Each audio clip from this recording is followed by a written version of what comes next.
அண்ணே இது என்னன்னு கொஞ்சம் பார்த்து சொல்லுண்ணே. பரத் ரூம்ல வரத்து உன்னை எவனா ரூம் கூப்பிடறான்டா. படிக்க தெரிஞ்சா படி. இது பரத் ரூம்ல பவித்ரா ரூம். தங்கச்சி தான் சேர்ந்துருக்கு. என் தங்கச்சி இவனுக்கெல்லாம் மெசேஜ் பண்றாளா? என்ன டேஸ்ட்னே தெரியல இந்த பிள்ளைகளுக்குலாம். கருப்பா இருக்க பையன் தான் கல்யாண பொண்ணு கிடைக்கும். There is no space for new message வருது. அப்புறம் என்ன ப்ரோ? அப்படின்னா முகரைக்கு யாரும் மெசேஜ் பண்ண முடியாதுன்னு அர்த்தம். அனுப்புறவன்ட போய் கேளு. இங்க வந்து யாரு பொளந்துற போறேன். டேய் மாப்ள இந்த மெசேஜ் அடிக்கடி வருது, என்னன்னு பார்த்து சொல்லு.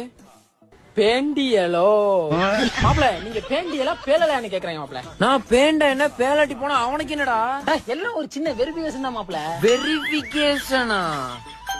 ஓ மாப்பிள இது 50% அலர்ட்னு வருதுடா. அப்படின்னா நீங்க 50% பேண்டியன்னு அர்த்தம். இன்னும் 50% எப்ப பேலியன்னு கேக்குது. அதுதானா இது?